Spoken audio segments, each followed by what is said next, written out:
Hello everyone, and welcome to episode 454 of the MTGGoldfish podcast. I'm Seth, probably better known as Saffron Olive, and we have the full crew here this week, kicking things off with the owner of MTGGoldfish, Richard. How you feeling today, Richard? I know you've been a little under the weather lately. Are you feeling better yet? Good morning, Seth. I'm almost recovered from MagicCon. It's been a long journey of MagicCon crud and daycares and random whatnots, but I think we're good to go. Oh, that's good. I'm glad you're on the mend. And we have another co-host in Krim. Good morning, Krim. How are you this fine Monday morning? Not too bad myself. Just early morning. So things that come with early mornings. Oh, yeah, I forget it. It's very early in Krim time, but we have a lot to talk about today. We have so many topics. We're starting with Doctor Who. We got the full set. We got the full deck list. We're going to go over a few more individual cards. There's just a handful that I want to ask you guys about, but kind of like overall impressions of the set. Is it worth picking up the decks? So we're going to talk more Doctor Who. There's some news about the Magic market, a pretty iconic old school vendor getting out of Magic. There's also a list of the best-selling sealed products in TCGs that we thought was kind of interesting. So we wanted to talk about that. There's some Magic judging news, Arena Championship and Historic, some new promos, and then answering fish mail. So that's the overview for today. We're going to be jumping around a little bit from topic to topic. Before we get to that, though, a reminder that today's show is brought to you by Card Conduit, and Card Conduit's the easiest way to sell your Magic cards. So if you ever get tired of all the hassles that go into buy listing, Card Conduit lets you skip them. You can use their curated service and send in as many cards as you want with a buy list value of $1 or more and pay just a 5% service fee. And if you want to do a bit of work, you can use this sorted service where you list and sort your cards in advance and pay just a 2% fee. And either way, you're going to get a detailed report with the results and a fast payment once the order is processed. And you can even get another 10% off if you head over to cardconduit.com/MTGGoldfish. Card Conduit, they're the easiest way to sell your Magic cards. So thank you to Card Conduit for supporting this show. And let's talk some Magic, and by that I mean some Doctor Who. So we got the full Doctor Who deck list, 4 commander deck lists, plus collector boosters with lots of like variants and different foiling. Someone posted on Twitter that somehow the Doctor Who set, which has 4 commander precons, has 1,100 cards in it technically, if you go by the card numbers, because each variant gets its own number. So if you include all the different versions, there are a ton of cards here. There are a handful of individual cards I want to ask you about, but first I gotta ask you, where are you guys at with this set? So we see the full deck list. They're selling for what, $70-ish? I think I checked last time on Amazon. That's kind of the going rate. Are these decks worth it? Are they worth picking up a precon? Is there any world where it's worth picking up collector boosters of commander precons? Where are you guys at with this product? What do you think now that we've seen the whole thing? I was looking to buy Timey-Wimey because I needed a Farewell. Farewell is in the deck. One of the cards we're going to talk about, Everybody Lives, is in the deck. Wedding Ring is in the... there's a bunch of white cards in the deck. So, I pulled up Timey-Wimey on Amazon. I'm like, $70. $70 is a lot of money. And then I looked at the art of the cards because all of the cards have the Universes Beyond art. So it's Doctor Who art. I looked at the Farewell and I'm like, I don't want this new Farewell art either. I don't want to pay $70 for a commander deck. So I decided to pass, even though this theoretically had a lot of cards I wanted and was a Doctor Who deck, and I'm quote unquote a Doctor Who fan, maybe. I don't know. I kind of like Doctor Who, but not really. But I don't know. It's just expensive. It was like $30, $40 slam dunk. But $70, that's a PS5 game. That's a full game. That's an indie game with every DLC imaginable, right? So I don't know. I didn't think it was worth it, but I didn't look at the other decks too closely. I just looked at the white deck. What do you think, Krim? What makes it not worth it, like in compared to like a Warhammer deck? I don't know. You like Warhammer? They're more unique cards. I guess, okay, there are a lot of Doctors, which I don't care about. There's a lot of like unique cards, which don't have any meaning to me. Whereas, I don't know, there were like new archetypes in Warhammer. I'm not sure, but my general impression was Warhammer was better. And I'm not exactly sure why. I mean, I ask because, to me, this is the same as Warhammer, right? Like, did you like Warhammer or did you not like Warhammer, right? Because this is like the same thing to me. Except for, maybe the thing that's a little bit more jarring is just that it's Doctor Who and not, because like Warhammer art, sure, it's not that far of a reach when it comes to like what Magic is. I'm like, because I if you look at it, I actually think these decks are super sweet, right? Like if you were okay with Warhammer, then this doesn't feel any different, right? You've got a actually decent mana base in these decks, which is really rare for Commander precons. And then, obviously, me being I wouldn't call myself like the number one Doctor Who fan, but I definitely watched 5-6 seasons, right? Which is the Doctors. That's a lot. That's a lot. Names. Yes, I do. I am a fan. I am a fan, but I'm not going to be like I'm Doctor Who fan number one, right? But the seasons that I watched, I'm a huge fan of. So yes, I loved, but I'm also a David Tennant fanboy, so naturally I like 10th Doctors, the 10th Doctor cards. I like Matt Smith, I even enjoyed the Christopher Eccleston's run and all those things, right? So are you buying the Commander deck though? And which ones are you buying? If so, all of them? I mean, I'm gonna get them all, right? Because I like Doctor Who, right? And these, okay. So the one that I don't care too much for is the 13th Doctor. Because I don't know the 13th Doctor. So, but maybe I will buy it all just because, well, let's be honest. I'm gonna, after seeing this has made me want to watch current Doctor Who. So yeah, value-wise, card-wise, there's a lot of cool stuff here. Yeah, I think so I will say, I agree that the mana bases are surprisingly good. That's been a big complaint, is the mana bases in precons being pretty bad. And it seems like they kind of went out of the way to make these ones decent. You have the Innistrad slow lands, which are really good. You have a bunch of the Horizon lands, which are really good. And even the bad lands, the temples are in there. There's still some snarls in there. But it's a pretty functional and mostly untapped-ish 3-color mana base in a lot of these decks. So the mana bases are really good. It's really hard for me to judge the new cards, based on their value. If you look at, the overall deck cost of some of these, they're selling for $70, but, timey-wimey, if you add up all the cards, it's almost $400. But a lot of that's, the 10th Doctor's, $20, or Kate Stewart's, $12 or whatever. Whether these cards actually maintain anywhere near those prices, based on Warhammer, most of the new cards are not going to be worth 10 or $20. They're going to be worth 50 cents. And then there's a handful of really chase ones, like Grayson Starn or whatever, that still maintain their value. So I expect we're going to see a lot of those prices go down. I think the flavor is part of it. A lot of the art of it to me is just I don't know, random people that I don't care about, which I think maybe if I knew Doctor Who more, maybe I would be oh, Graham O'Brien, that's super cool. I remember him from that episode. But when I see it, it's just some modern day British person living their life. And I'm okay. At least the Warhammer decks, they did look kind of magic-y, right? You have things fighting and stuff happening, when this is just I'm a British guy standing here. And I'm okay, I don't know if British people, Seth. No, I love British people. It would be the same if it was an American or whatever. It just looks so modern and not there's no action to it or anything. A lot of them are just standing around, living their lives. It's weird, background things that you don't understand. If you don't know what the TARDIS is, you're just I don't know. It's a phone booth sitting there. What does this mean? Counterpoint, though, there is one card that I do want the Doctor Who version of, and I think is very cool, and that would be Solemn Simulacrum. I have no context on the episode, but it's a robot with a sad face on it, an emoji, sad robot face. Hilarious. I kind of want that one. But I see what Seth's saying. Most of it is just a person. Especially a lot of the Doctor's companions, it's just a random person here. And I don't know who they are really. Even the people I know, Sally Sparrow, I'm yes, I remember Sally Sparrow. But it's just this random person and that's it. So yeah. I don't know. We'll see if people...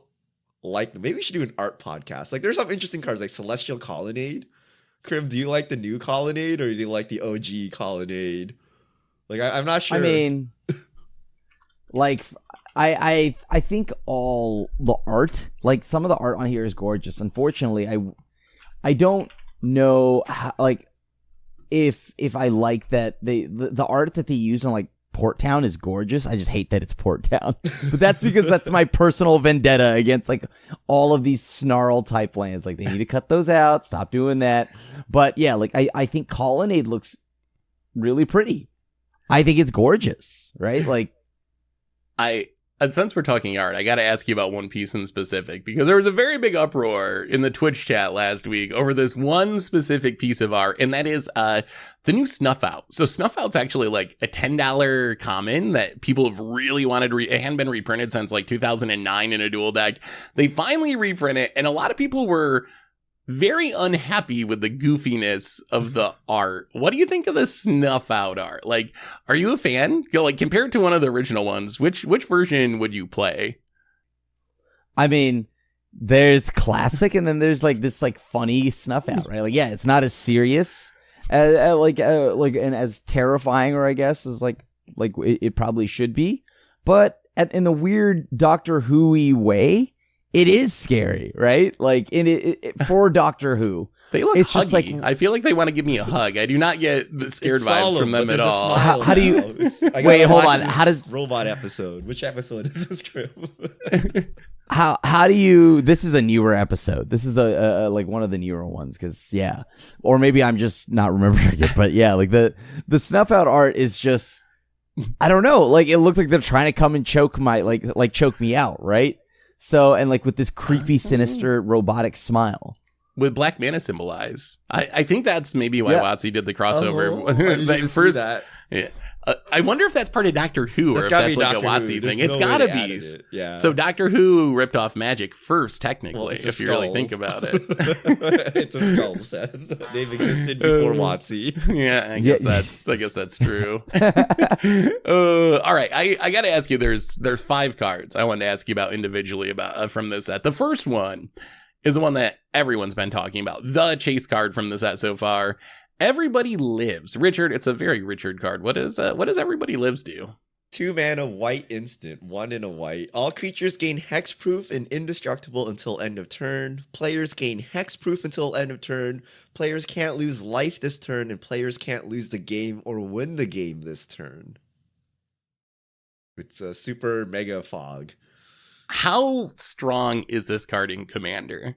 So we've seen Teferi's Protection become an ultra staple, like maybe the best white card in Commander, at least on the short list. Is this on that same level? Like for 2 mana, no one's going to die, your stuff's not going to die, your life total's not going to change, there's nothing that can possibly go wrong.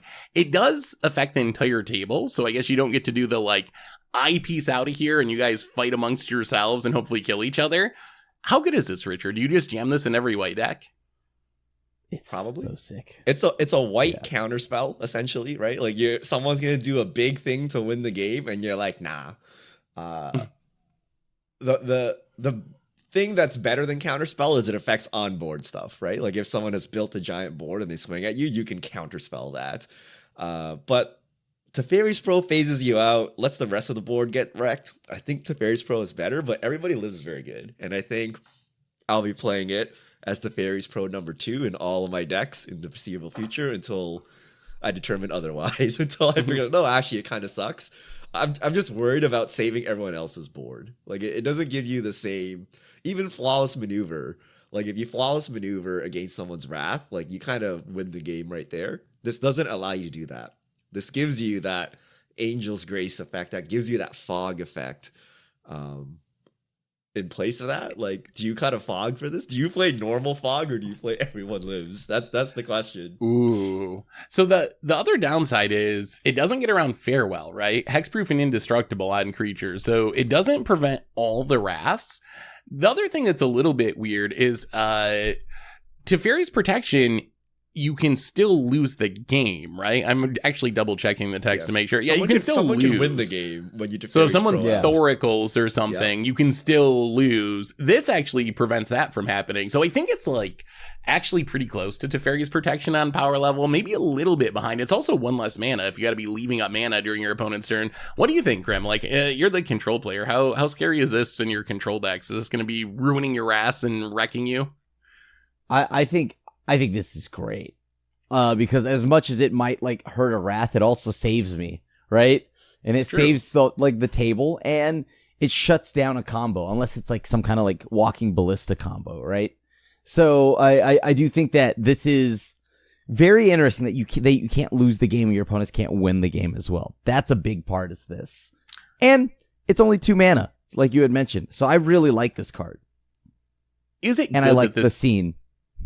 Oh, I've never seen the scene, so I can't comment on that. I'm curious though, is it good this card exists?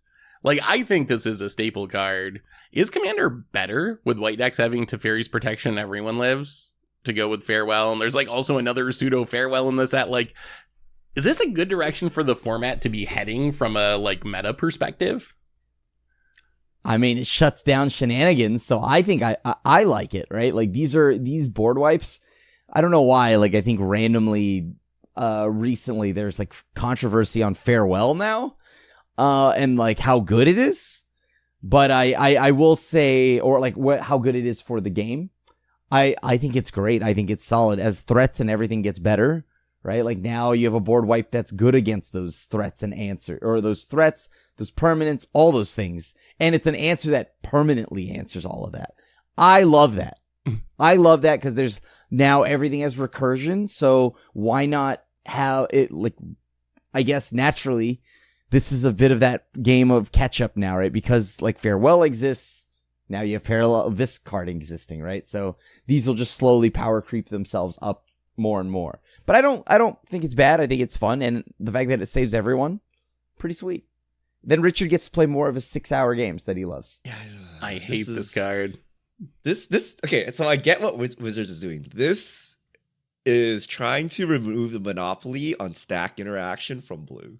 Right? If someone plays a Thassa's Oracle, everyone just waves their hand in the air, except for blue who can counter it on the way down. But everyone was like, well, you got me. I can't do anything about this.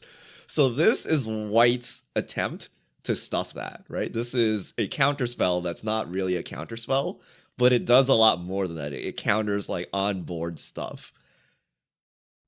I can see why we need that, but this just makes people like unkillable, right? Because the way Commander works is like, we don't chip away and deal like 5 damage at a time, get everyone super low.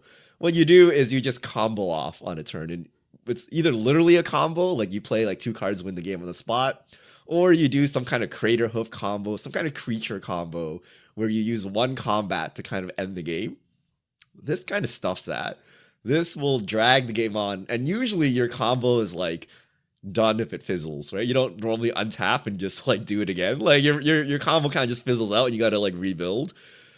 This drags the game on further. I don't like it. I don't know why we had to have so many things. Like if it was just an Angel's Grace, I could live with it. But like, why does it protect your team and give hexproof at the same time and do all these things? So I don't like where this is going, but I can see why they're trying to do this. They're trying to give people stack interaction without stack interaction. I don't know why it has to be white. White is already so loaded with these effects and is already so strong. Like just give it to another color, but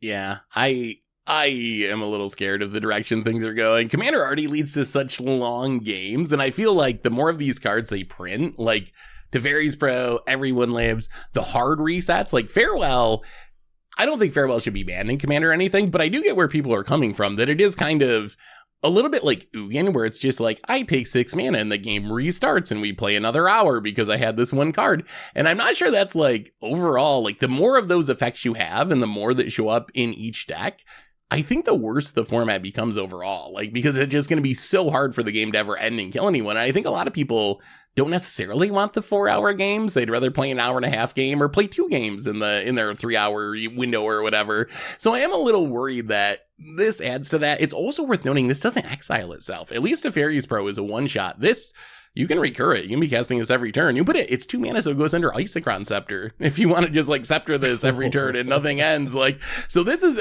way more abusable in some ways than Teferi's Protection, but definitely a powerful I'm presenting card. the loop. No one will ever die. Died. You have to stay here with me forever. I do think people are overblowing. So it's hexproof and indestructible only for creatures. So the rest of your permanents are not saved, and your creatures get wiped through a Farewell. I think people will overplay this for a while, and then they'll just go back to Fog or something. Like, it won't be as good as you think it is, but we're getting there. Okay. First off, y'all need to stop degrading this card by calling it a Fog, because look, it's better you than play a Fog. this, and then you're like, wait a minute, why don't I just play Angel's Grace? Like, it does the same thing I wanted to. Or why don't I just play like a Fog or something like that, a Dawn Charm? It's not a Fog. It's not a Fog. I'm just worried that he's going to be on record liking a Fog if we compare this to Fog. It's not a Fog. It's not a Fog. It is so much better than a Fog. It only saves, I don't know, it saves your creatures and it prevents damage. It also prevents you from losing the game and your opponent from winning the game. So does Angel's Grace. Right? So does Angel's Grace. So, Angel's Grace, but this is upgraded, right? This is upgraded because you can get knocked down to 1 life or something with Angel's Grace, and then it's kind of sus, right? But right. What I'm saying is this is so much better. So Teferi's Pro is like 2 to 3 times better than this card. This card isn't close to Teferi's Pro, but people will play it and then they'll see the power of Fog and go to Fog. That's my guess. Okay, that's not okay. First off, I agree with part of what you say. Then you take it to Fogland, and then now I'm like, all right, now you're too far. All right, now you're too far. So I am going to clarify state it again for the listeners. It is not a Fog. I don't know what Seth and Richard are on right now, but I will tell you that it is. Yes, it is no Teferi's Pro, but again. That is like the card, right? You're not gonna beat like everyone's always trying to compare basketball players to Michael Jordan. That's MJ, right? Like we got it. We're time it's the best. Teferi Pro is a Fog, though. No, it's not. Technically, so if you really better think than about a Fog. All right, moving on from the Fog conversation. Yeah, I need to ask you about this card. This was one of our exclusive spoilers. So the card's delete. Is it a Fog? No, it is the opposite of a Fog, actually, in some ways. So delete. I need to know if you think this card is good. So it's double red and X, sorcery, deals X damage to each non-artifact creature in each player. So essentially a expensive Earthquake, except it doesn't hit artifact creatures. When I first saw this card, so I had to do the spoiler video for this card, and there's actually a really good article about the lore of Doctor Who that Joe did over on the site. If you want to hear about like all the doctors and a Magic player's perspective on it, you should check it out. It's got the spoiler cards in it. But I'm curious, are cards like this playable? I feel like I used to play a lot of X sweepers back when I first started playing Commander, but then we got like Blasphemous Act, we have Chain Reaction. I feel like X sweepers are just so expensive to actually get rid of the board that I don't really play them anymore. Is there enough upside here in an artifact deck that you would play this because it can be one-sided? Or is it just like, this is too much mana to actually kill everything, even with that upside? I mean, what's the problem with it, really? I think it's fine. It's versatile in that, like, it's a burn spell. Like, I look at it as a burn spell towards your face. And you know what? Like, it does go into an artifact deck. You know what an artifact deck does real well, outside of being broken and everything? It makes a silly amount of mana.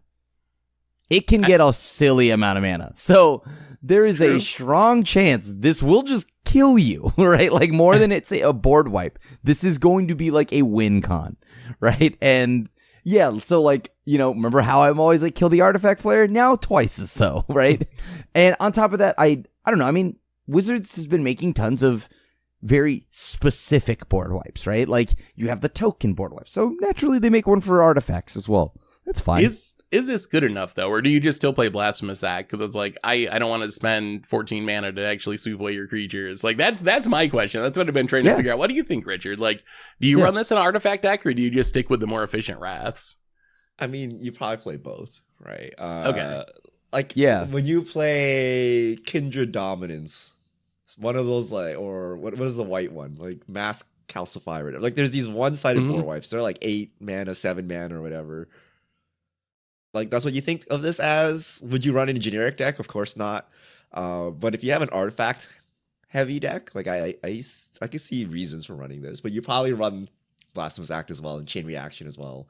And, in a pinch, you're gambling those things up. But, sweep for 6 mana is only 4 damage. That's not too hot, right? But if you pluck off half the board and keep your board, then that's not bad. Right, and Krim said the burn aspect, like you're just burning people's faces. So if your deck has burn synergies, if you have like damage doublers, etc., etc. So I don't think they're auto includes even in artifact decks, but they're a consideration, right? Like, should I play this? Should I not? Do I make big mana? Do I care about wrathing the board? So I think it's a fine card, just nothing too special.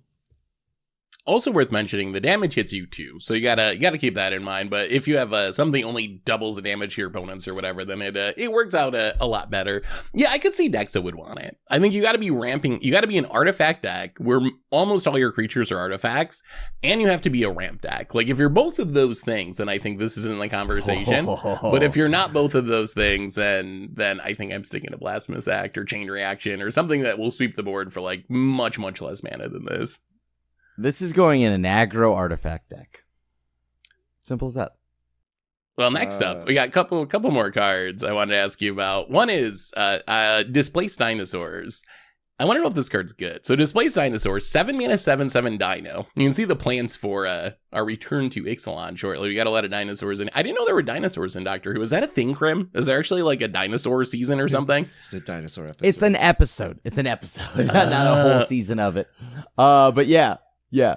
But Displaced Dinosaur, 7 mana, 7/7, as a historic permanent enters the battlefield under your control, it becomes a 7/7 dinosaur creature in addition to its other types. So historic is artifact, legends, or sagas. Is this card good? So it's 7 mana, but if you untap with this, all of your mana rocks are 7/7s, your Soul Ring's a 7/7, your Ornithopter, if you randomly have small legends, those are also going to be 7/7s. You can play a legendary land and it's going to be a 7/7. Is this card busted, or is it just like 7 mana, it doesn't protect itself, like it's too ambitious to actually go off with it? First off, it's in green. So like literally it 7 mana is like 4. Right, so it's in the color that can get to this real easy. My problem here is, I think this is potentially a liability for like I am now setting myself up to have like my historic permanents that I actually don't want to be creatures in becoming a creature, which means that like if I'm playing this, I have to kill you with it right away, right? Like have like Concordant Crossroads or something like that, and then try to pop off all in one go, or I get all my stuff blown up by a Wrath of God. Not even Farewell, not even the best sweeper, just a straight up Wrath of God. Everybody lives though, Krim. Everybody lives. Well, you don't got to worry about it Hope anymore. You got it. Hope you got it, because if you don't, then you're in trouble, right? So like I think this card is cool. I think it's a sweet card. I just don't think it's busted. So the Starfield of Nyx problem, where you turn all your stuff into creatures and then you get punished for it, basically? Okay. Yeah. There's no way you play this as like a random value card. You're playing it as part of a combo. It's non-legendary, so you're going to have to fetch this thing out. And then you're going to play eggs or something right afterwards, right? Like you're going to play this, you're going to dump a bunch of 0 mana artifacts and then like one-shot someone. Like Krim said, if you're just ramping this out on turn 4 and just playing like mana rocks and legendary lands and stuff, like you're just gonna get like swept up in one fell swoop quite quickly. Fell sweeper. Yeah, like I wonder if you could. No, there's no way. Like I'm pretty sure you build around it, and then you build around it in the way of like eggs, Cheerios, like literal eggs. Okay, like eggs, okay. Cheerio, like those like cantrippy. Actually, I guess eggs can't trip when they die, so that doesn't help, right? So literally Cheerios, right? Like you're gonna play 0 mana, legendary things, jewel lotuses, mox opals, or whatever, and just have them all be dinosaurs and kill people. I think that's the way you do it. Is it too strong? I don't think so. Is it funny? Probably. Yeah, it's pretty funny. So yeah, I'm glad this card exists. Somehow it's not legendary, which is awkward. If it was legendary, it'd be way better. Yeah, it would be cool because then you could really build around it a lot more. In the 99, like I think it's a really cool design. I think it's a cool card that I'm excited to put in a deck. I don't know where exactly to put it though. Like I'm not even sure what commander is like a green historic matters commander that I would put this in. So I don't know where it fits exactly, but I do like this card, and I would like to try to build something around it.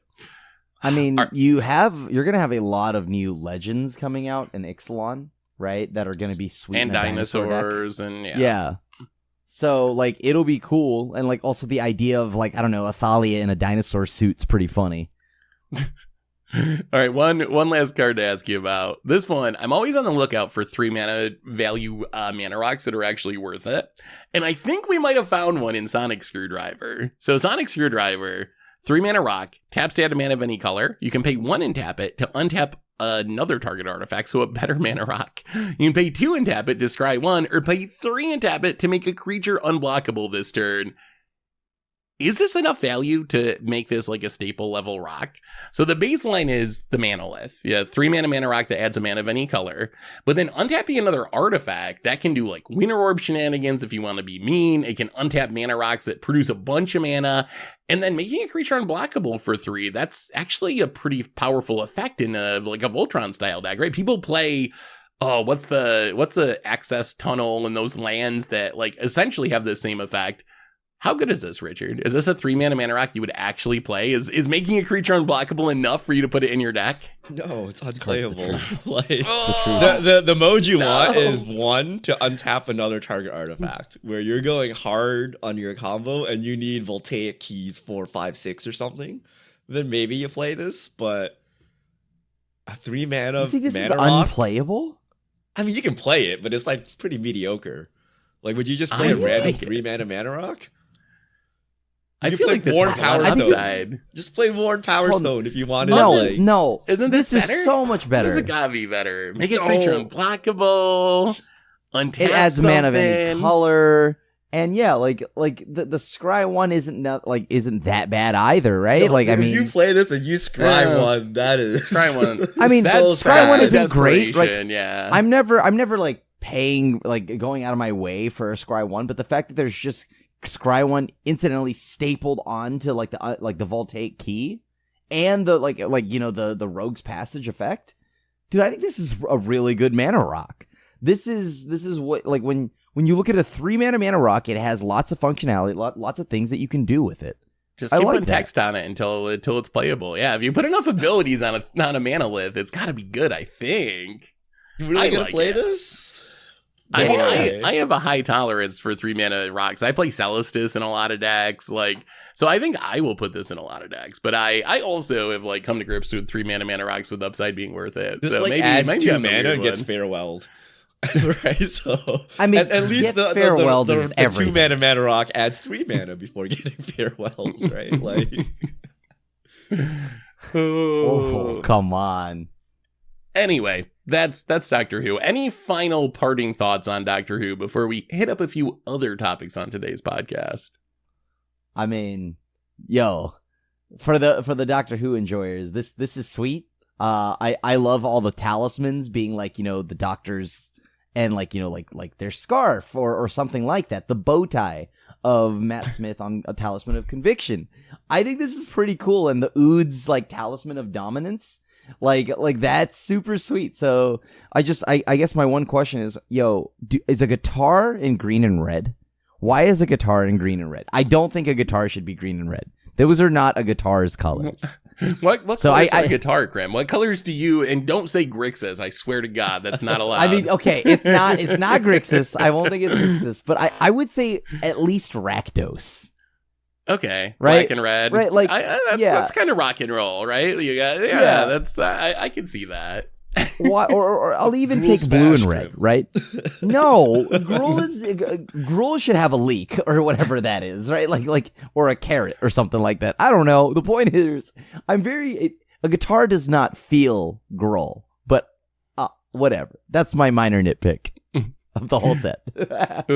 All right, let's move on and hit up maybe a sadder topic. So one of the big pieces of news this week is Troll and Toad, which, if you're not familiar with, is one of the original Magic vendors. They were like selling Magic cards and buying Magic cards out of like Duelist magazine back in 1994. One of the first ever Magic vendors. They've decided to give up selling Magic cards. Essentially, they've been doing it for 30 years. And now they're not going to do it anymore. They will continue to sell all the other games, Pokemon, Yu-Gi-Oh!, One Piece, etc., etc., etc. No longer going to buy and sell Magic cards. They posted an article explaining the decision, which is kind of interesting. It's pretty short. The TLDR is they don't think that Magic's profitable enough, but they also shouted out like the number of variants in cards makes it really hard for them to just maintain their website and like actually list all the cards for sale. They were worried about 30th anniversary edition and Wizards maybe like doing away with the reserve list, making it risky to hold on to cards, because if they were going to do that, who knows what would happen. What do you make of this? So question number one, does Troll and Toad leaving the Magic market actually matter? I will say Troll and Toad, I think, was a lot more powerful like a decade or 15 years ago. I think they've kind of been on the decline as far as the tier list of Magic vendors. There's been some like questionable, like how quickly they pay for buy lists, how well they grade their cards. There's a lot of complaints about stuff like that. So this is definitely not like Star City Games or Card Kingdom or someone who's currently at the top of the vendor chain going out of business, but it is still a pretty iconic name. Richard, does this mean anything, seeing Troll and Toad back out of Magic? Yeah, it's very bad. Like they are bigger than your mom and pop LGS, right? And if they can't make it work, how is every small LGS gonna make it work? So it's very bad. And they're not the first one, right? Like Channel Fireball went. Remember? We Channel Fireball is another big online retailer, and they went. So when or if Star City Games and Card Kingdom goes, like it's over for us, right? Like so that's like the last one, right? But everyone before them are falling, so that can't be good. And it makes sense, right? Like if you are a retailer, you're expected to stock everything. That means stocking like the 15 variants of a new card. And you need to have enough to keep everything in stock. So you got to hold it all. And then Wizards reprints it next set and it all tanks. And like, it's just hard to manage and keep up with. So I would take it as a very serious warning, right? If they can't make it, how can any smaller shop make it? And it's not good that at the end of the day, we have like two vendors, you know, like competition is good. Variety is good. And if at the end of the day, it's just like TCG player, Card Kingdom, and SCG, that's not good for us. So we want a healthy kind of marketplace of different vendors, and we want them to all be profitable and keep up with Magic and be proud of Magic. I think one of the things that people often say is we did Magic a lot longer just because we're fans of the game. From a business perspective, it was looking bad for a while, but they've just clung on because they're just diehard fans and nostalgia and history and whatnot. So that's not good, and I hope Wizards does something about it. Troll and Toad may not be the top dog today, but you know they are much bigger than your LGS probably, right? If they can't make it, then that's probably bad. Someone said this was someone in the finance community on Twitter, but they said that as of like a decade ago, this was literally, they did the most sales out of any vendor. They were beating SCG, Channel Fireball. So there was a time when this was like literally one of the biggest Magic vendors, not in the super distant past. What do you think about this, Grim? Any takes on Troll and Toad going out? I mean, like for me, I think part of what Richard said is true. Like it's scary to think about, right? And then on top of that, like it's good to have competition and like the market space and all that. But I will say that like every time, no matter what game it is, I've ordered from Troll and Toad before, and it's just like it feels like they're a little bit more expensive than like everywhere else. And like when I say a little bit, I mean by a lot of bits. And that like they're like, and then on top of that, like Troll and Toad was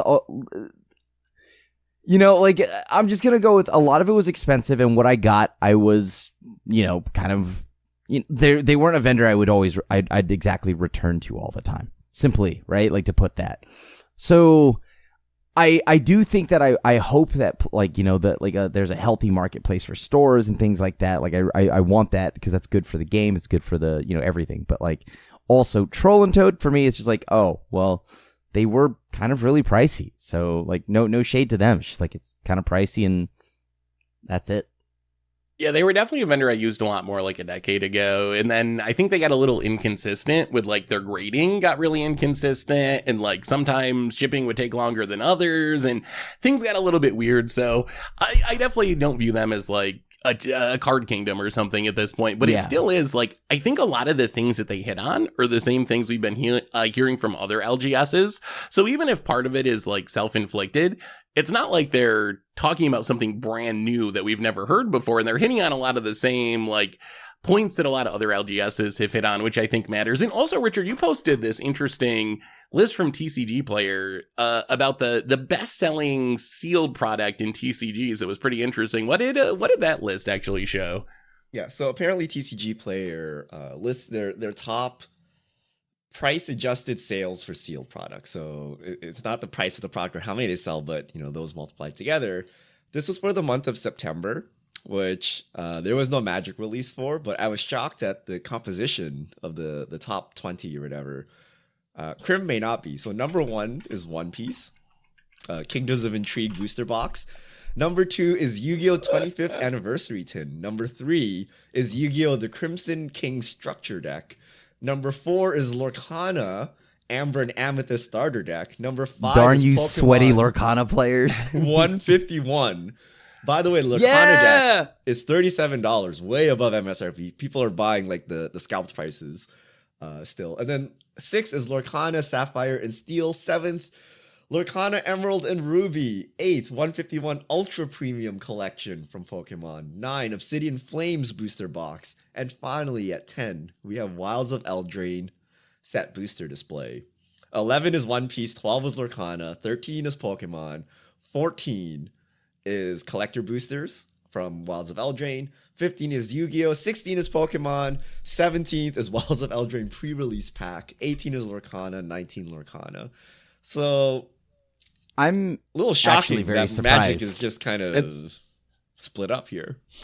It's also worth mentioning Wilds of Eldraine did release September 8th. So there was actually a full set release in September. Like that was the Wilds of Eldraine, released right in the middle, the beginning of September. I'm filling up my resume. Hold on. Yeah. Wait. Yeah, that's blowing my mind. I haven't even heard of some of these games. I don't know what 151 Elite Trainer is. Like, wait, hold on. King Structure Deck. Like, wait, hold on. That's Pokemon. How do you not know what Pokemon is? Okay, it says Pokemon. I was just reading the product name, I guess. Okay, I do know what Pokemon is. I do know what Pokemon is. Yes, okay. Well, see, Crim, you're part of the problem, Crim. You should be buying Wilds of Eldraine pre-release packs to get the numbers up for Magic. You mean I bought those too? Seriously, though, this is like my grocery list right here that you just looked at. This is kind of discouraging, right? Like, I would have never guessed that Magic would rank that highly down during a set release month. Like that, or that far down. That's like September surprising. Is the big release too, right? Like that's the big fall release. Normally rotation. Release?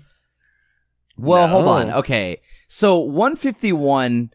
The shocking thing is, I'm surprised 151 isn't higher, and I'm more like on this list. The thing that I am shocked by is that OP4, the fourth One Piece set, is number 1. But I'm also not surprised because at the same time now supply is catching up, right? Like there's a huge the problem with One Piece for the longest time was the demand, right? And it wasn't met, and there wasn't enough product. Lorcana, it is the launch of a brand new game of a Disney IP, right? So I'm not surprised to see it this high. I want to see where Lorcana is like in a year's time. But like Magic, every like Magic is a household name in itself, and it's lower down there. But like, I'm not surprised that Lorcana like fills up most of the spots, right? So 5 years ago, I think just we'd be launched. Very surprised, right? 5 years ago, you would think Magic is top dog. Anything else can launch, anything else, whatever, they'd be near the bottom. But Magic actually got Disney here. But by Disney. I mean, also Yu-Gi-Oh! Though, and Pokemon. Like literally everything. So Yu-Gi-Oh! One Piece. Is there a card game that didn't beat Magic in September? Flesh and Blood is not here. This is sealed product, so this doesn't speak anything to singles. So, and it is a very well-known fact in the Magic community that kind of has been beaten in everyone's head. Like, don't buy sealed product, don't buy booster boxes, buy the singles. So maybe the singles chart would look a lot better for Magic. Maybe it's like, also sealed on TCG Player. It's possible that everyone just buys their boosters from Amazon directly or eBay or whatever. So you have to take this with an asterisk. But again, you wouldn't expect this 5 years ago, 10 years ago, right? You wouldn't expect it to be outside of the top 3, let alone being beaten by multiple products from the same company, right? Technically, they are the best selling outside of One Piece. these are limited. Like, okay, so I wouldn't look at this too seriously. Okay, 25th anniversary tin, the Dueling Heroes. This is a tin. Yu-Gi-Oh! Tins are essentially just what, they're like these remastered cards that have high value things reprinted into them, right? But they're a deck, right? So if you look at all of these, none of these are actually booster packs. So if you go all the way down, right? Because like the Elite Trainer box, that's essentially the bundle pack, right? The Magic bundles. So I guess if you want to count it as like a box of boosters, you can, but it's really not, right? So, and then all of the other stuff, Lorcana starter decks. These are starter decks. And then so the next thing that you see is that's actually a booster pack is the only thing really beating the Magic sets is OPO4 and Obsidian Flames, which is the old. That was a set ago for Pokemon. I'm surprised it's still selling like that. And then it's Eldraine. So if you look at a chunk of these, it looks really far down and it looks bad. But like, are we counting a Lorcana starter deck? Because if you actually look at that, the booster packs, they're below Wilds of Eldraine. That's a fair point. But even if we discount like all those weird products, it would be like what, One Piece, number 1, number 2, Pokemon, number 3, Magic. If we just focus on purely like booster box releases, which does look a lot better, but that would still mean Magic is 3rd. I also don't know how other games release their stuff. Like with One Piece, are there like 4 different booster box options, Krim? Or is it just like, hey, this is a booster box like Magic used to be? Because we also have Magic very split up, right? We're seeing Wilds of Eldraine set boosters, then Wilds of Eldraine collector boosters. I was surprised that draft boosters aren't even on here. Like, apparently, that was one of my big takeaways was compared to other Wilds of Eldraine products, apparently draft boosters no one buys anymore. Like, apparently they're not even, like, on the list. Yeah, I guess if you're just going to crack a box, you might as well get set boosters. So there's also no commander decks.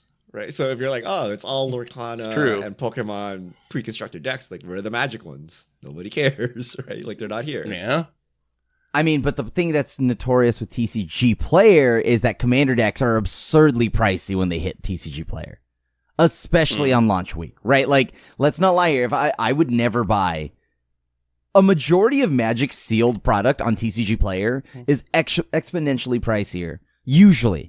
Than like just going somewhere else, like going on eBay, going on Amazon or something like that. Assuming you get it as pre-release and pre-orders are going up, right?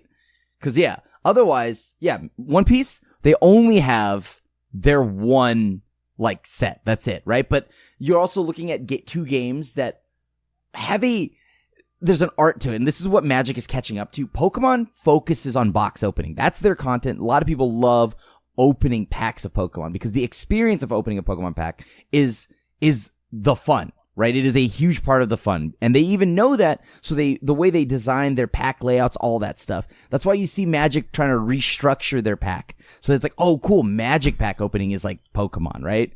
And then One Piece, the same. Opening One Piece packs, it's either, you go broke because you spent a ton of money or you hit hard, right? And there's no in between. There's no average box in One Piece. It's feast or famine there. So like it's a lot of fun, and these companies have made it so it's fun to open the packs. Whereas like Magic, let's not lie here. I mean, I just love buying the singles, right? I buy singles. It's known to buy singles. Is it not known in other communities? Like, is it actually correct in other games to buy booster packs, or do people just know it's incorrect and don't care because it's so much fun? Like, I think it's more fun, and I think it's like really fun to do that. But on top of that, I actually think Magic is cheaper when you buy singles, whereas like these other games, like it's example. I'm not gonna go on a TCG order and order 50-cent cards from One Piece from 30 different stores and pay more than I would buying a box, right? And Pokemon, everything is expensive. Like if it's the chase card, right? So like, I really wish I got that Umbreon VMAX or V-Star way back before it was $800, but so I don't know. It's cheaper to actually. Nobody collects Magic like for reals. Like you don't care about the 50 commons from Wilds of Eldraine. Whereas with Pokemon, you're like, oh yes, like no one actually plays the game, and they're like, yes, that's my favorite Pokemon. It doesn't matter that it's a common. It doesn't matter that it's that garbage. too, yeah. I just want it, right? Same with One Piece. That's my favorite character. I'll just collect these cards. Whereas Magic, you're like shredding your bulk to make room, right? Like, I don't want this, right? So the collectability aspect of Magic is like Post Malone owning the 101 ring, and that's it. Like, when's the last time you heard someone say, I want a full complete set of Wilds of Eldraine? Well, you know, I want all of the foils, commons included, or something of like, these people don't really exist, right? They do now, right? And that's why Universes Beyond and like all the anime arts, I think that's why they exist, because like I want all the anime arts. I'm not gonna lie to you, Wilds of Eldraine, that's 99.9% of the appeal to me here. It's got fairies and anime art, right? Like I want that. Watsy knows how to get Crim. Throw in some anime art and I got him. Anime art? I'm in. I feel Crim has spent way more on all the other TCGs on this list in the month of September than on his anime fairies cards. Whoa, bro! Hold on, Smothering Tithe is expensive. Okay, like, but that's less than a booster box of 151, right? it's not after retail, but yeah, like I mean, the point here is like I've purchased all the anime arts, right? Like I really like I now have all the anime arts, not foil or anything. So I'm like, yeah, like Magic has now moved. They've been trying to figure out how to make things collectible, right? And like feel like get the casual collector. Because the casual collector isn't going to know who Fairy Prankster is or cares, right? But they've added anime art. They've added Universes Beyond, which I think is going to be appealing to the collector's crowd. So I'd like to see how this stacks up with like the Universes Beyond month releases. Yeah. So next month, if we revisit this, we'll see where Doctor Who. Oh God. And I feel Doctor Who's about to get slaughtered because I think Lorcana's actually getting stocked now. So you're gonna actually see real Lorcana sales happening. So we can revisit when Doctor Who comes, or if we think Doctor Who's not strong enough, I think Final Fantasy is our our last stronghold. Yeah, I wonder. If we lose the One Piece, oh God. Could we look back and see the Lord of the Rings month, like June or July? That would be if we're not up at the top when that, because that was like the best selling set ever. If that's not up at the top, then we'd maybe have a concern. Yeah, I'd be surprised if that wasn't the best-selling one, right? Yep. Now, I will say, though, also don't sleep on One Piece. It's a good game, and the franchise as a whole is way bigger than you would think. It is a huge franchise. Like, it is now... But we had a 30-year head start, Crim. That's true. Surely we can beat this young upstart Magic in One Piece. Yeah, well, young? It started in 99, dude. I was 8 years old. We still got 5 years on it. Think of all the One Piece episodes. We got 5 years. You know what they had? They had an anime, didn't they? That's right. All right, Netflix series, we need it. Okay. Before we go too far down the One Piece rabbit hole, no. That's not... It's not the hole we're trying to go down. The hole is Magic. Work on your goddamn show. Put that out there. Make that anime. I'm not even joking. You have all these awesome studios making great trailers, dude. Choose any one of them. I don't care. That's it. Lightning round. We got 3 more topics to hit up really quick. One is it was Arena Championship 2, 4, some number of Arena Championship this weekend. 4, Arena Championship 4. It was historic. Crim, do you know what deck won? It was Wizards again. Every time they do one of these, is it Wizards, which I absolutely get crushed by on the ladder. Some pro shows up and just stomps the field with this essentially budget deck that's mostly random commons and uncommons. Is that the best deck in Historic, Crim? Like, it wasn't One Ring, it wasn't Bowmaster, it wasn't some Alchemy card. I'll go, I guess, a Rebalance Symmetry Sage is a big part of it, but is Wizards legit? Is that the best deck in Historic? Like, I'm not gonna lie to you, I think it is just like you. Yeah. I mean, I get rolled by it if I'm not playing something that is like S tier, right? You gotta be playing super interactive, like all the fatal pushes, yeah. Yeah. You got to play like 50 different ways to blow up their 1-drops, and that rebalanced, whatever, the 1-drop, the blue one that changes it to base Symmetry 3. Sage. Symmetry Sage. Yeah. Oh, dude, that card cooks you up. And then you combine that with Dreadhorde Arcanist, and they're now casting their 3 mana spells, like Wizard's Lightning again. There are turns where you will just straight up die by turn 3. You are dead by turn 3. Mm-hmm. I actually kind of hate that it's because of a rebalance card. That rubs me so much the wrong way. Like, I could deal with the digital only cards, but the fact that Symmetry Sage is just so much better in Historic than every other format is so awkward to me. Like, the 3 power really matters with Arcanist, and then it flashes back Flame of Andor, and you're just like, oh my god, WotC, why? We need a rebalancing to get it back down to 2 power, I think. But Flame of Andor, and I see, Seth, you're also a Star Wars fan. Yeah, and Andor, yeah. I will say that Flame of Andor, I think it's having its effect in Historic in the way that they want it to have an effect in Modern. Oh, Richard, I got a lightning round for you. So this week, Wizards announced they're dumping the Judge Academy. So the Judge Academy, if you don't know, that's the group that trains judges and like apparently gets them out to events and whatnot. But if you take a judge test, they're the one that's qualifying you.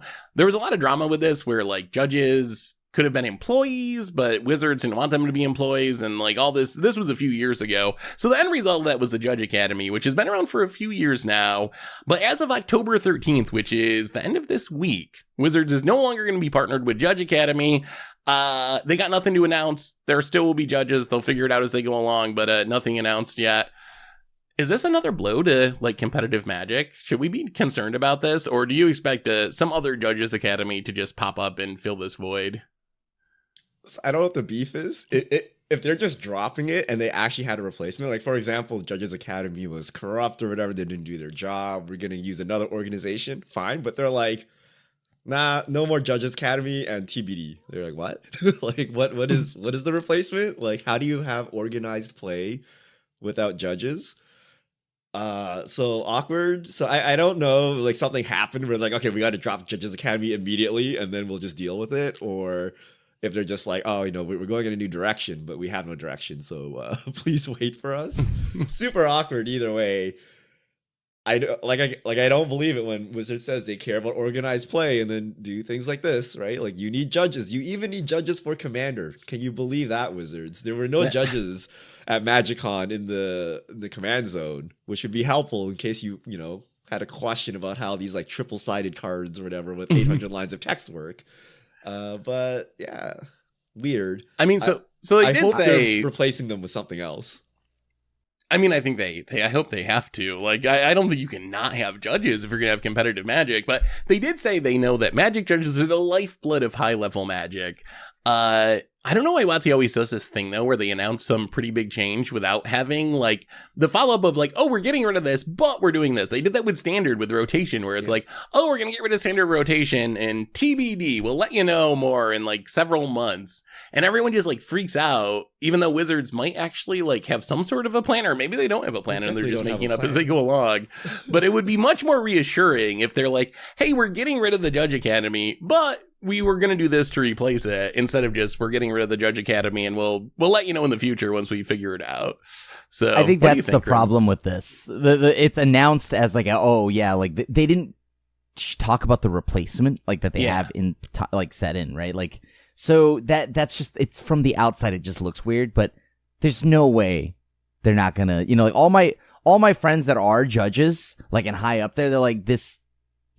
Some of them actually already didn't like the Judge Academy, and so that they're like some of them have been posting about it. Like, they're not a fan of the Judge Academy, and they're like, don't worry, everything's fine. Like, just because they do this, your local judges didn't magically become incompetent, right? Like, they still know how to run your events and stuff like that. And we're gonna see what comes in down the pipeline. Well, I'm glad that the judge community is not freaking out about it, at least. I can't say for the judge community, just all my friends that are judges, which I have a decent amount of judges. Yeah. Like when your friends were a judge, weren't you, Cram? There needs to be new people to step up. Yeah. Right? That's true. Not me. I'm not coming back. I can't do judging.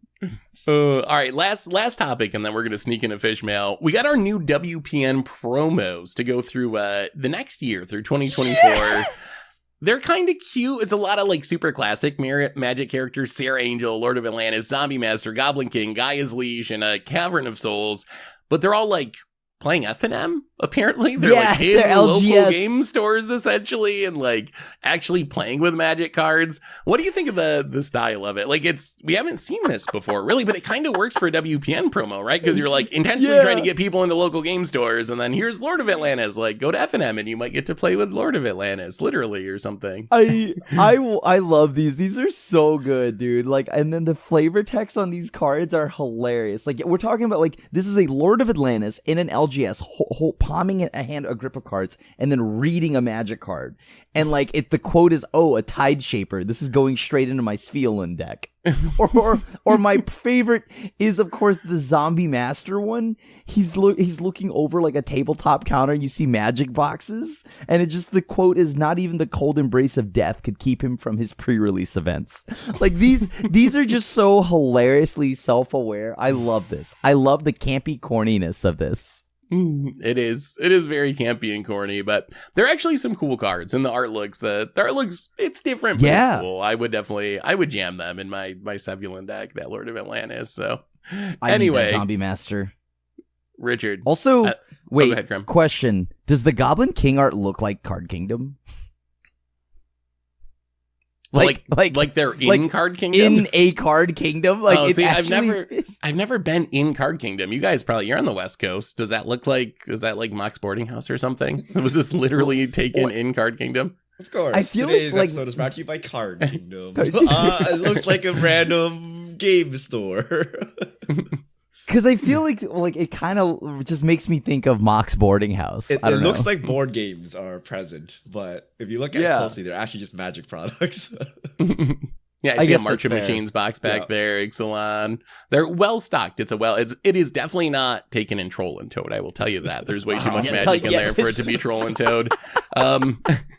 Richard, we're getting near the end. I think we can sneak in a fish mail. Why don't you hit us with a fish mail? All right. If you have questions, send them to @MTGGoldfish with the hashtag MTGFishmail. We'll get to your questions on air. Ian Ballantyne, I was surprised Worlds didn't make recent podcasts. Even Wizards coverage only appeared on YouTube 2 days after the event. With the announcement of Player of the Year and seeing Wilds of Eldraine cards in action, did it lack exposure or was too much going on in Vegas? That was our issue. Like, if we were not in Vegas and we were doing a normal podcast, that definitely would have been one of our big topics of the week. Vegas, I would have watched it, but we were all the way in Vegas, so we didn't really get to watch it. And we did a Vegas themed podcast talking about our time there. So I don't know what Watsy's perspective is. Like, why, if they didn't cover it enough, I guess I don't know why that is. But I know for us, it was just purely being away in Vegas, threw everything off. That's also why, like, there wasn't a spoiler video for the Ixalan cards that they spoiled because they were just away in Vegas and couldn't actually make it happen. So next Worlds, we'll do a podcast on it. I would disagree with that. So we definitely would have talked about it, but it would have been for like 2 minutes because that same weekend was Lost Caverns of Ixalan, the Doctor Who cards, the Lord of the Rings, all of the new Lord of the Rings cards from the holiday set, and then like all the new promo versions we would have talked about, and then all the new secret layers like the Princess Bride, Evil Dead, or whatever. So it's kind of on Wizards, right? Like, it took a backseat. They decided to drop all these announcements, which I would say are more critical to the random Magic player, basically like new Commander cards, than Worlds would be. So yeah, we would have covered it, but I feel we're taking a backseat. I feel that's the world we live in. We would have been more excited about New Galta than whoever won Worlds. In fact, I forgot who won Worlds already. No, I remember. But yeah, wait, who did? I don't think I know who won Worlds. Who won Worlds, Richard? Was it? Oh no, I don't want to say in case I got it wrong. I'm pretty sure I know who it is, but I don't want to look it up. And it was Esper Midrange, but I don't want to say in case I get it wrong, and that'd be very awkward. So. It's Jean Emmanuel Depraz, yes. Or I'm probably mispronouncing his name, but yeah, I actually got to talk with him a little bit in Vegas right after he won Worlds, which was really cool. We had a little conversation, but yeah. So yeah, you're probably right. Actually, I bet we would have mentioned it for sure. We didn't even mention it at all because we did the Vegas cast. But if it was a normal cast, we would have definitely mentioned it. But you're right, we probably would have spent a lot of time on spoilers. 2023 Magic, that's the way of the world. All right. If you have future questions, send them to @MTGGoldfish with the hashtag MTGFishmail, and we'll get to your questions on air. And I believe that brings us to the end of episode 454 of the MTG Goldfish podcast. So Richard, Grimm, thanks for hanging out. Thanks everyone for listening. Thanks to Card Conduit for supporting the show. And we will be back next week to talk about whatever goes on in the world of Magic. So until then, have a lovely week, everyone. And this is the crew signing out.